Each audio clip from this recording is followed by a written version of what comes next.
Queridos estudiantes del primero medio A, le damos la bienvenida a este nuevo módulo de la historia de Chile que tiene como objetivo comprender la figura de Diego Portales a través de un juicio histórico para fomentar el pensamiento crítico. Hoy día, queridos del primero medio A, están invitados a ser los jueces de un juicio histórico contra uno de los personajes más controversiales de la historia de Chile. Para eso nos vamos a contextualizar primero que nada. Tenemos que estamos en la República Conservadora. En el módulo anterior pudimos estudiar, ¿cierto?, el periodo de post-independencia, donde había una economía inestable, ¿cierto? Consumamos una deuda con Inglaterra para poder solventar estos gastos independentistas. Tuvimos que ver cómo y quiénes debían formar el Estado-Nación, si iba a ser un Estado unitario, un Estado federal, quién iba a tener el poder. Y para llegar a esa decisión, lamentablemente en nuestro país, además de distintos ensayos constitucionales por llegar a una constitución, se realizó la batalla del Ircay, batalla en la que uno de los bandos, liberales o conservadores, iban a tener que buscar el triunfo para poder organizar nuestro país. Como ya saben y pudieron ver en la serie Algo Habrán Hecho por la Historia de Chile, quienes ganaron esta batalla fueron los conservadores. OK Joe Wine. En esta fuente iconográfica vemos una imagen de la batalla del Ircay, en donde ganan finalmente los conservadores. Entonces le damos la bienvenida al juicio de don Diego Portales. Les presentamos al imputado. ¿Quién es Diego Portales, chicos? Lo vamos a conocer de inmediato. Provenía de una familia de la aristocracia chilena, es decir, de una familia acomodada, con dinero, y durante la Patria Vieja abandonó sus estudios en el recién fundado Instituto Nacional, para trabajar con su padre en la Casa de Moneda, donde se desarrolló su vocación por el comercio y los negocios. Por tanto, entendemos que sobre todo Portales era un comerciante. En Perú fundó la empresa Portales C.A. y Compañía, la que se trasladó a Chile y firmó con el gobierno en 1824. Un contrato para gestionar el estanco del tabaco. ¿Qué era el estanco del tabaco?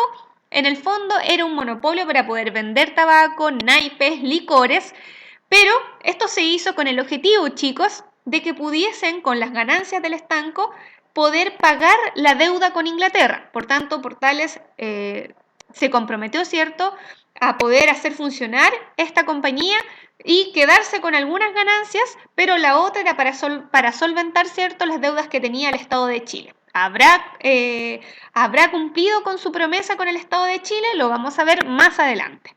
Con el triunfo pelucono conservador en el campo de batalla, en Lircay, ¿cierto?, Portales, quien había apoyado el levantamiento en armas, asumió como ministro del Interior, Relaciones Exteriores, de Guerra y Marina. O sea, el señor Diego Portales fue un ministro de nuestro país y no solo ministro, fue triministro.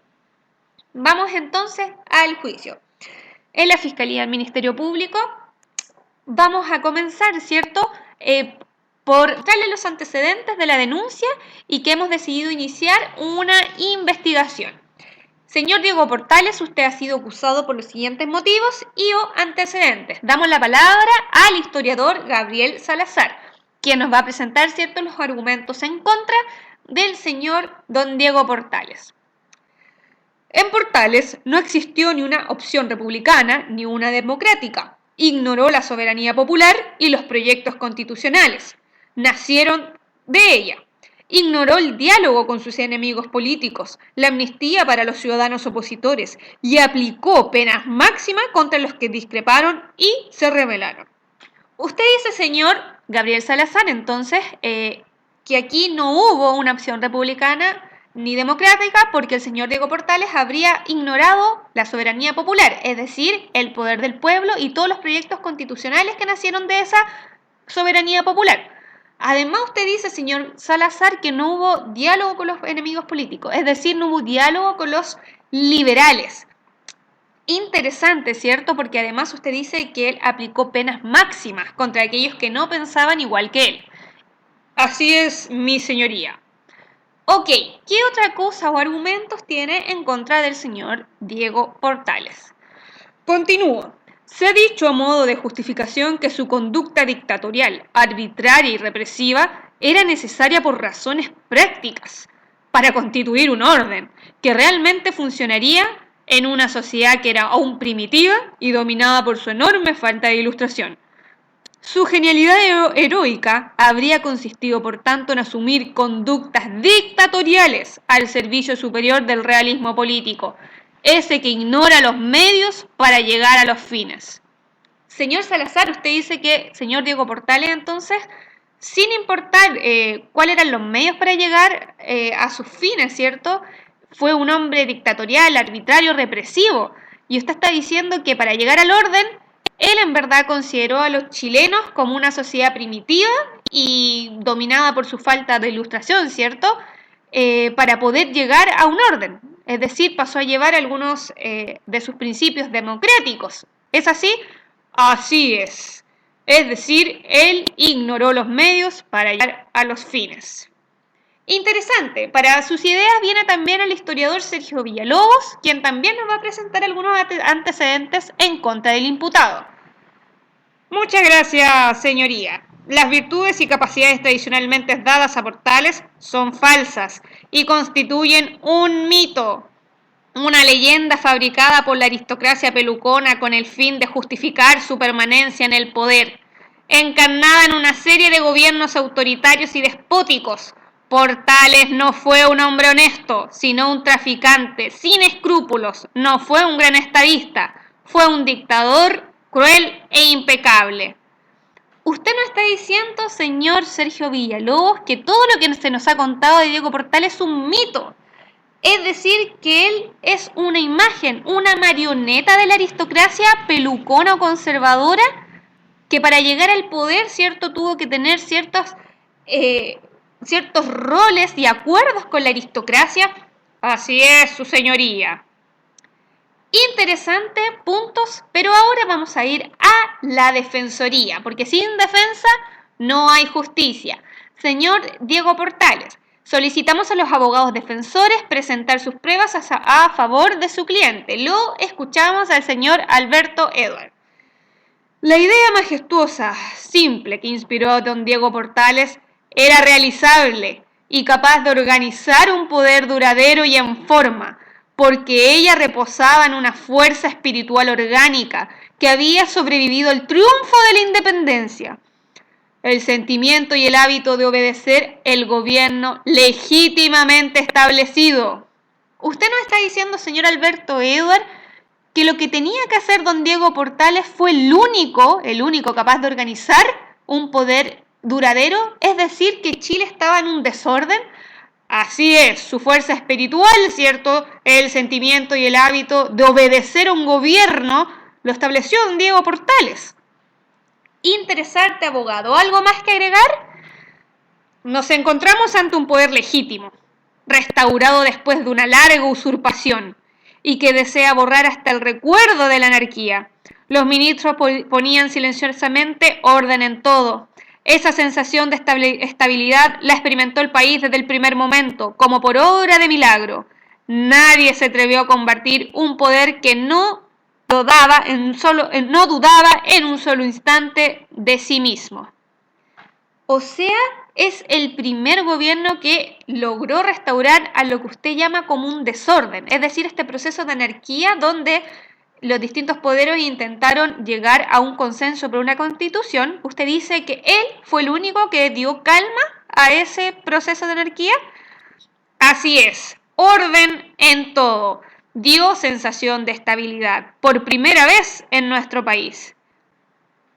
Interesante.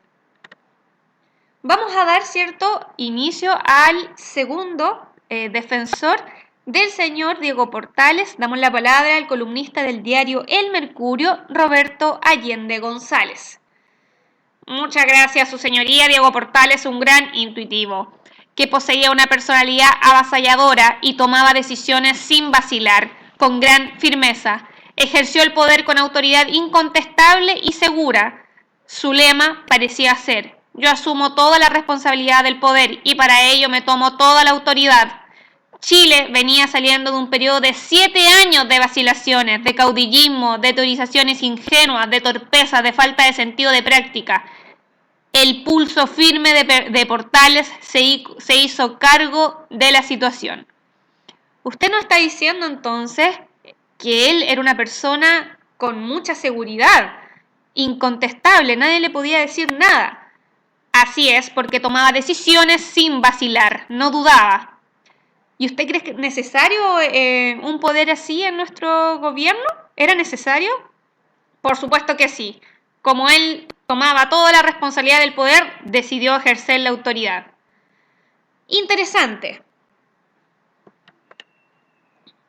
Bueno, chicos, con el fin, ¿cierto?, de poder reconocer cuáles fueron algunas de las características del gobierno de este señor, de este gobierno al que fue parte, ¿cierto?, este señor Diego Portales, tenemos que tomar un veredicto. Ustedes serán los encargados y he recopilado algunos puntos de información que les pueden ayudar a tomar una decisión.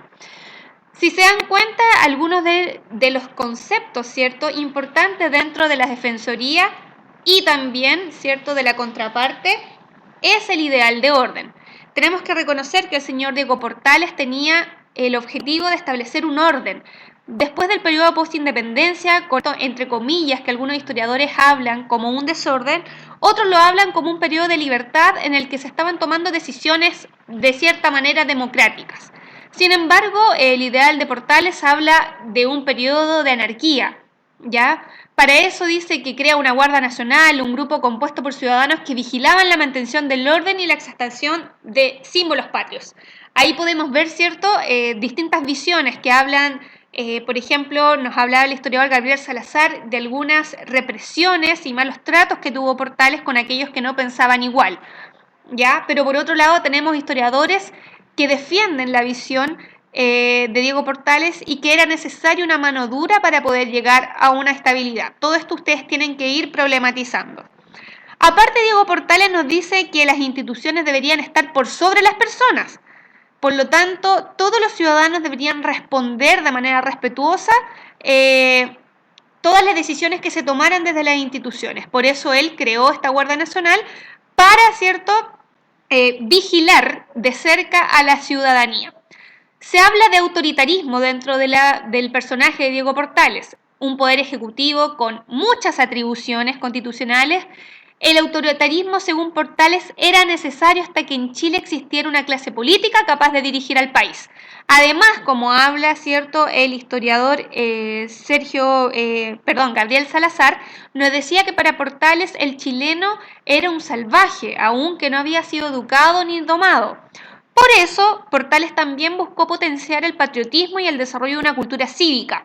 Se reconoció que la educación era una atención preferente del Estado, es decir, en este contexto la educación iba a estar totalmente organizada desde el Estado con el fin, ¿cierto?, de ordenar a la población bajo ciertos ideales, ¿ya? Defensa de la seguridad nacional. Portales advirtió, ¿cierto?, a sus contemporáneos de que podían venir extranjeros a dominarlo. Por lo tanto, él desconfiaba mucho de sus países vecinos y por lo tanto era muy importante preparar un plan de defensa de seguridad nacional. Es decir, este concepto de la policía y de la Guardia Nacional para él fue muy importante. Además, el ejército él debe obedecer al Ejecutivo y actuar en representación del Estado. Acá un rol de la seguridad del Estado, ¿cierto?, muy potente. Por esto, una de las primeras medidas que aplicó como ministro fue la expulsión de todos los militares que estaban vinculados a la facción política de los liberales. O sea, acá vemos definitivamente mano dura, ¿ya? Por último, chiquillos, les presento la Constitución creada por el presidente conservador José Joaquín Prieto y respaldada por el triministro Diego Portales. Durante este periodo, Diego Portales fue parte de la creación de la Constitución de 1833, la que vino a tomar decisiones por todas estas constituciones que habían sido ensayadas anteriormente. ¿Cuáles son las características de esta Constitución? Amplias atribuciones del Ejecutivo, es decir, el presidente tenía todo el poder. Voto censitario, solo algunos podían votar, y la religión católica como oficial. Con estos insumos, chiquillos, los invito a tomar su decisión en la guía explicativa. Espero que les haya gustado la intervención y nos vemos en un próximo módulo.